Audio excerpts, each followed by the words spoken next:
शुभ संध्या। आज हम लोग निर्गुण भक्ति काव्य के प्रमुख संत कबीर की साखी पर चर्चा करेंगे, तो बहुत ज्यादा वक्त ना लें, चलिए शुरू करते हैं कबीर की साखी। आइए, हमारी पहली साखी है, ऐसी वाणी बोलिए मन का आपा खोए, अपना तन शीतल करे औरन को सुख होए। कबीर अपनी भाषा को लेकर के अनूठे थे, अपने जीवन दर्शन को लेकर के अनूठे थे। जैसे आप इनकी पहली साखी को देख रहे हैं कि ऐसी वाणी बोलिए मन का आपा खोए, अपना तन शीतल करे औरन को सुख होए। उनकी भाषा में चूंकि वो पूरी जिंदगी घुमक्कर जिंदगी थी उनकी, एक जगह से दूसरी जगह वो हमेशा यात्रा करते रहते थे, तो कई अलग अलग भाषाओं के शब्द उनकी साखियों में मिलते हैं। और इससे पहले कि मैं इस साखी पर चर्चा शुरू करूं, थोड़ी सी चर्चा इनके इन दोहों को लेकर के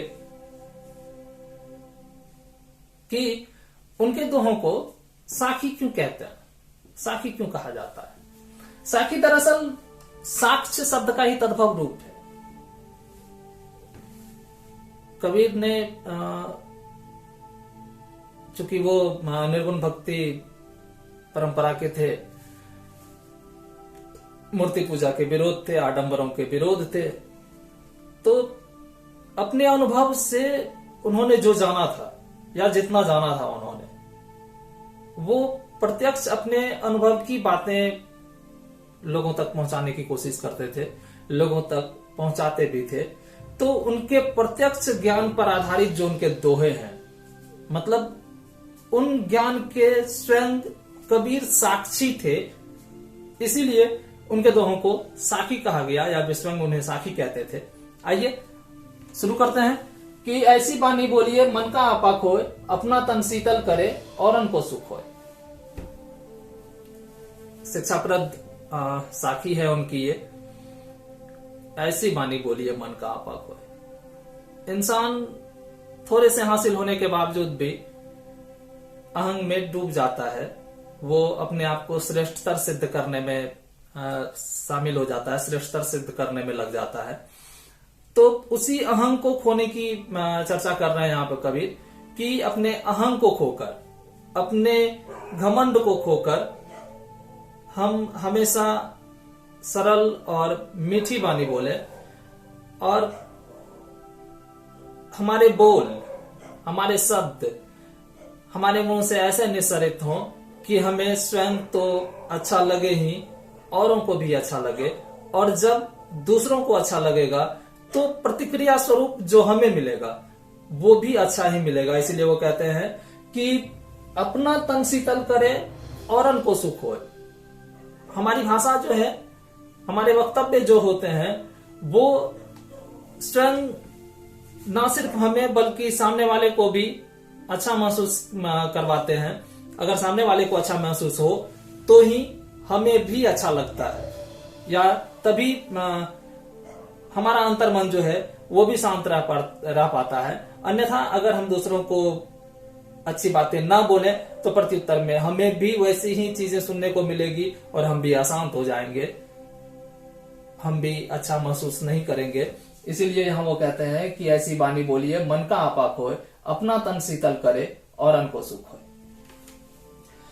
दूसरी साखी है, कस्तूरी कुंडली बसे मृग ढूंढे वन माय, ऐसे घट घट राम है दुनिया देखे नाय। यहाँ पे देखे छूट गया है, शब्द यहाँ पे छूटा हुआ है, कोई बात नहीं। कस्तूरी कुंडली बसे मृग ढूंढे वन माय, ऐसे घट घट राम है दुनिया देखे नाय। इंसान इतने बड़े धार्मिक आडंबरों में डूबा हुआ है कि वो ईश्वर की खोज के लिए शिवालयों में जाता है, मंदिरों में जाता है, मस्जिदों में जाता है, जबकि वो तो कण कण में वास करता है। कबीर कहते हैं कि वो तो निराकार ब्रह्म है, वो हर जगह उपस्थित है, और हम उन्हें ढूंढने के लिए मंदिर में जाते हैं, उन्हें ढूंढने के लिए मस्जिद में जाते हैं, उन्हें ढूंढने के लिए गिरजाघर में जाते हैं। ये तो ठीक वैसे ही मूढ़ता है, ठीक वैसे ही मूर्खता है, ठीक वैसा ही अहमकपन है जैसे कि वो कस्तूरी मृग के साथ होता है। कस्तूरी मृग, उसकी नाभि में कस्तूरी होता है। जब वो मूत्र विसर्जन करता है तो उसके मूत्र विसर्जन के साथ कस्तूरी की गंध निकलती है, और उसकी गंध इतनी प्यारी होती है कस्तूरी की कि वो मृग बेचैन हो जाता है उस गंध को ढूंढने के लिए कि ये इतनी अच्छी खुशबू आ कहां से रही है, इतनी अच्छी सुगंध आ कहां से रही है। और वो मारा मारा फिरता है जंगल में उन कस्तूरी के उस गंध को ढूंढने के लिए। हम इंसानों की भी ठीक ऐसी ही स्थिति है, जबकि वो कस्तूरी उस मृग के अंदर है, उस मृग के नाभि में बसा हुआ है, लेकिन उसे पता ही नहीं है। वो उसे ढूंढने के लिए पूरा जंगल भागा भागा फिरता है। और हम इंसान भी वही करता है। जो राम, जो ईश्वर, जो भगवान। और यहां जब कबीर राम की चर्चा कर रहे हैं ना, जब राम शब्द की चर्चा करते हैं कि ऐसे घटघटी राम है, यहां मैं लिख दूं पहले,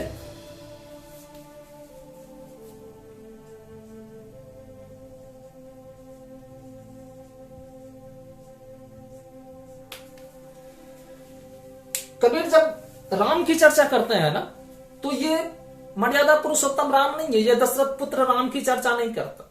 वो परमपिता परमेश्वर के लिए राम की चर्चा करता है। परमपिता परमेश्वर को वो बस एक नाम देते हैं राम का। राम का मतलब अयोध्यापति राम नहीं, दशरथ के पुत्र राम नहीं, मर्यादा पुरुषोत्तम राम नहीं। फिर से देखें कि कस्तूरी कुंडली बसे मृग ढूंढे वन माही, ऐसे घटघटी राम है दुनिया देखे राई। हमारी स्थिति भी, हम इंसानों की स्थिति भी उस कस्तूरी मृग के समान है, जिसकी नाभि में कस्तूरी होता है लेकिन उसे पता नहीं होता, और उसके सुबास को, उसकी सुगंध को ढूंढने के लिए वो जंगल में मारा मारा फिरता है। हम इंसान भी वही करता है। हमारे अंदर भगवान है, हमारे अंदर परमात्मा का वास है, हम परमात्मा के अंशी हैं, लेकिन हमें इसका पता ही नहीं रहता। और हम उस परमात्मा को ढूंढने के लिए मंदिर में जाते हैं, मस्जिद में जाते हैं, गिरजाघरों में जाते हैं, देवालयों में जाते हैं, शिवालयों में जाते हैं। तो कस्तूरी कुंडली बसे मृग ढूंढे वन माही, ऐसे घटी घटी राम है दुनिया देखे नाई। अब अगला है, जब मैं था तब हरि नहीं, अब हरि है मैं नाही, सब अंधियारा मिट गया जब दीपक देखा माही। जब मैं था तब हरि नहीं, अब हरि है मैं नाही, सब अंधियारा मिट गया जब दीपक देखा माही। जब मैं था तब हरि नहीं, हरि मतलब ईश्वर, भगवान। और यहां मैं का मतलब स्वयं के होने का जो अहंग होता है, स्वयं के होने का जो घनीभूत भाव होता है, वो यहां मैं है। कि जब तक इंसान स्वयं को विलीन न कर दे, स्वयं के अस्तित्व को शून्य न कर दे, तब तक उसे ईश्वर की प्राप्ति नहीं हो सकती। इसलिए कबीर कहते हैं कि जब मैं था तब हरि नहीं। जब तक इंसान के अंदर उसके मैं होने का भाव रहेगा, तब तक उसे भगवत प्राप्ति नहीं हो सकती, तब तक उसे भगवान नहीं मिल सकते, तब तक उसे हरि नहीं मिल सकते। जब मैं था तब हरि नहीं, अब हरि है मैं नहीं। और जब भगवान मिल गए तो फिर मैं कहां से बचा।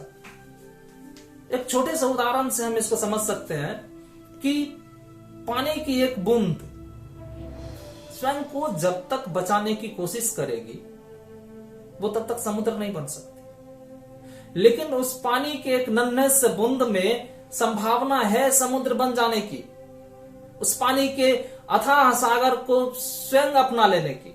वो भी उसका हिस्सा हो सकती है, वो भी स्वयं को समुद्र कह सकती है, लेकिन उसके लिए क्या करना होगा? उसे स्वयं के अस्तित्व को मिटाना होगा, उसे समुद्र में विलीन हो जाना होगा। तो वो पानी की एक बूंद भी समुद्र हो सकती है, समुद्र समाना बूंद में। लेकिन वो बूंद जब तक स्वयं को बचाने की कोशिश करती रहेगी, तब तक वो समुद्र नहीं हो सकती, तब तक वो उस विराट को उपलब्ध नहीं हो सकती। और इंसान भी यही करता है, वो स्वयं को बचाने की जिद में उस परम सत्ता को हासिल नहीं कर सकता, उस भगवत्ता को हासिल नहीं कर पाता है, वो स्वयं को बचाता रहता है। वही कबीर कहते हैं कि जब मैं था तब हरि नहीं, जब तक लोगों के अंदर मैं होने का भाव बचा हुआ रहता है तब तक उससे भगवान की प्राप्ति नहीं हो सकती, तब तक उससे परमपिता परमेश्वर की प्राप्ति नहीं हो सकती। लेकिन अब हरि है मैं नहीं, और जब भगवान मिल ही गए तो फिर मेरा अस्तित्व तो कहां बचा? मैं कौन हूं? मैं भी वही होगी। अब हरि है मैं नहीं। सब अंधियारा मिट गया जब दीपक देखा माही। जैसे अंधेरा हमेशा मौजूद रहता है, लेकिन दीपक के जलते ही वो विलीन हो जाता है, खत्म हो जाता है। वैसे ही जब इंसान के अंदर वो लगन जगती है भगवान को प्राप्त करने की, वो दीपक दिख जाता है, वो परम रोशनी दिख जाती है, तो अज्ञान का सारा अंधेरा मिट जाता है। ज्ञान की एक नन्ही सी किरण और सारा अज्ञान विलीन हो जाता है। सब अंधियारा मिट गया जब दीपक देखा माही। अगला चलते हैं। सुखिया सब संसार है खाए अरु सोवे, दुखिया दास कबीर है जागे अरु रोवे। सुखिया सब संसार है खाए अरु सोवे, दुखिया दास कबीर है जागे अरु रोवे। यहां कबीर ने बड़े व्यंग्यात्मक लहजे में अपनी बात रखी है। वो कहते हैं कि सुखिया सब संसार है खाए और सोवे।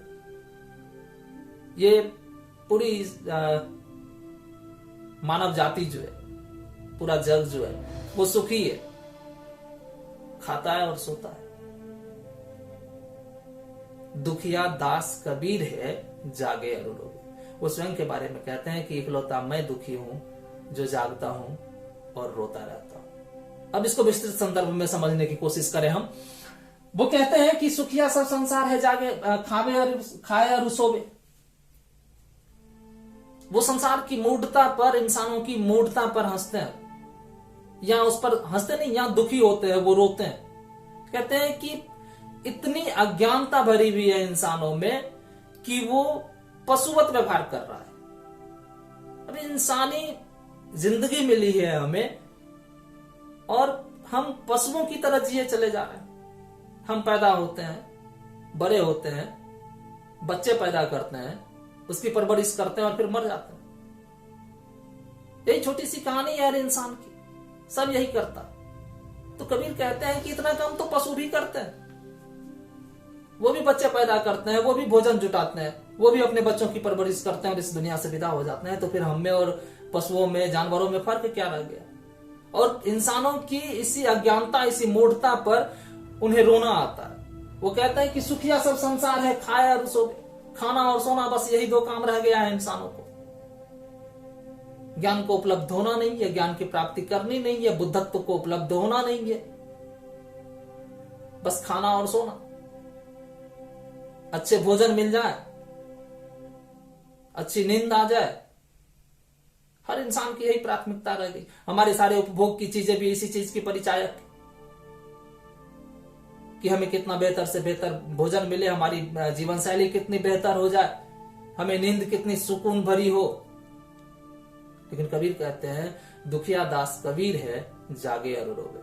कबीर कहते हैं कि मुझे इंसानों की इस अज्ञानता पर रोना आता है, मुझे नींद नहीं आती है, मैं सो नहीं पाता हूं जब इंसानों को इस स्थिति में देखता हूं कि वो कितनी अज्ञानता के अंधेरे में डूबा हुआ है, कि सिर्फ खाना और सोना ही उसकी जिंदगी का प्रारब्ध रह गया है, वही उसका ध्येय है, सिर्फ वही उसका लक्ष्य रह गया है। ज्ञान प्राप्ति नहीं, ईश्वर प्राप्ति नहीं, बुद्धत्व की प्राप्ति नहीं।